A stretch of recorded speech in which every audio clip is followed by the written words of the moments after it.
What's up, guys?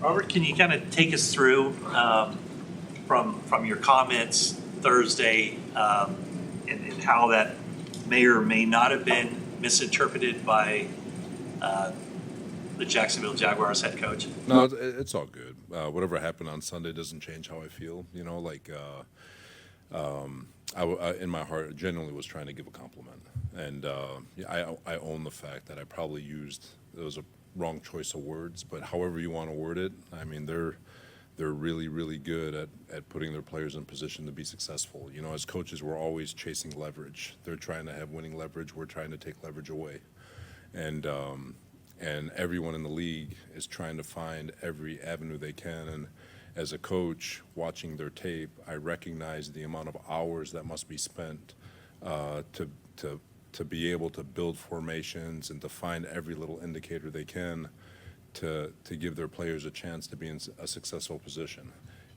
It's exhausting, and every team does it. Some do it better than others, and it was my way of acknowledging that these guys are really, really, really good at it. And you know, so, and like I said, Sunday doesn't change that. I think Liam's doing a hell of a job. I really do. You can tell that team is really taking on his personality, and you know, I hope they came out of the game healthy, and I wish them the best of luck throughout the rest of the season. But you know, I wish I could have found a better choice of words, but my intent was always to compliment that staff. Have you reached out in the aftermath to the other one? No. Was your intent after the game to seek him out and sort of explain to him what you just explained? The intent was to say exactly what I just said, that, you know, I think he's doing a really nice job, which I do.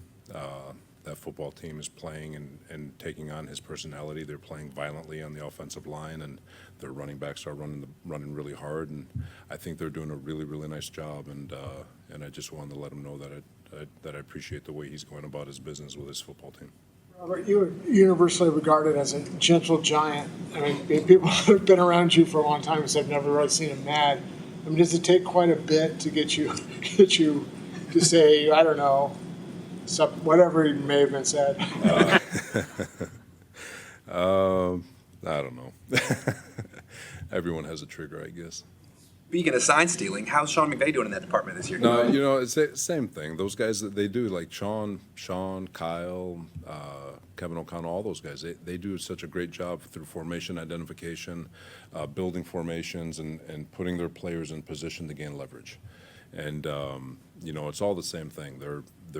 These guys are the best in the world at it, and that's why this tree keeps on growing and growing and growing. It's very, very hard to defend. And Sean's no exception. These guys are phenomenal at. I mean, you think it's easy. Well, just defend Puka. Well, shoot, they're always finding ways to put Puka in different spots to create leverage. Okay, then you got to deal with Devontae. Well, just double both of them. Well, then shoot, they got other guys, and they still manage to find ways to put those guys in winning leverage, and they do it with great film study and understanding football and understanding defenses and understanding body language and just trying to find every nugget they can to help their team be in great position. And that's what I was trying to articulate. Obviously, I did a poor job with the word. I mean, if I said the word film study, I don't think we're really talking about this, but I use signal stealing, and that's why I was so adamant about legally. I was just struggling for a word, but for Sean, same thing. I mean, these guys are the best in the world at it, and that's why they are where they are. Just to clarify, did you not mean sign stealing? You're talking about specifically game planning and studying? Yeah, it's all in. Yeah. No, I had a bad choice of words. So. Robert, on the Fred Warner forced fumble, the ball was on the ground. Brian Baldinger said that your defensive linemen were loafing after it. You saw the play. What did you think? No, you know what? You could pick out any play and try to pinpoint different things, but we're always going to strive for tremendous effort. Our D-line can always be better. You know, I can make an excuse for them on that particular play with the game we were running. We're running a game to our defensive left. The ball came out to our defensive right. They're spinning out, trying to find and locate the football, and their guys had a head start on it. So, but I'll never question the effort of this football team. Our guys are relentless to the ball. We get 11 hats in the screen at about 90% of the time. So, if that's a problem to some, it's not a problem in here. Robert, what was your assessment of the pass rush on Sunday? I thought Jacksonville did a really nice job kind of negating our ability to rush the passer. You know, they got rid of the ball elitely fast. They stayed ahead of the chains. You know, the one that the young rookie caught, the 28-yarder on 3rd and 15, they came out in no huddle, caught us in a miscommunication, and you know, which extended a drive. But overall, you know, I thought we were really good on 3rd down. I thought we did some good things overall, but obviously it wasn't good enough. Robert, you weren't here for 7 of these games, but this franchise tied an NFL record with 11 straight games without an interception. I mean, it seems like it could be a little fluky, but I don't know, what can you, is there anything that you can point to, like, hey, this is what we're doing wrong, or is it just kind of, there are chances you don't get it? We had opportunities on Sunday. You know, Fred had a couple of ops. I think Upton made a hell of a play to get an interception. I can see what the refs saw, but you know, there was a hell of a lot more going on throughout the game than just that. They'll come. You know, we've had opportunities against Seattle. We were that close on a few. Against New Orleans, same thing. Arizona, I think we had a couple of shots at the ball. You know, it's just they'll come. Sometimes it happens that way.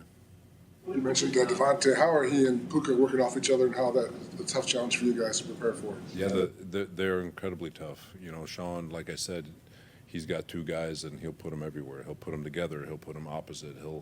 And they find ways to put them in positions where they're leveraged. And you know, so I think it starts with the coaching staff and finding ways to utilize both to make sure that they're both viable targets on each down, and they're doing a great job. They do a great job at the line of scrimmage, getting off, and they do a great job at the top of the routes, creating separation. And they're big, strong, easy targets for the quarterback to get the ball to, and elitely efficient in terms of when they do get the ball in their hands, getting vertical and eating up yards. Barrows, go ahead. What does Nick Martin need to do to get in uniform to play? He's got to dominate special teams first, and you know, right now D Winters is playing at an extremely high level, and the guys after D and Fred are outpacing him on special teams, for Nick, he's going to be fine. He is. He's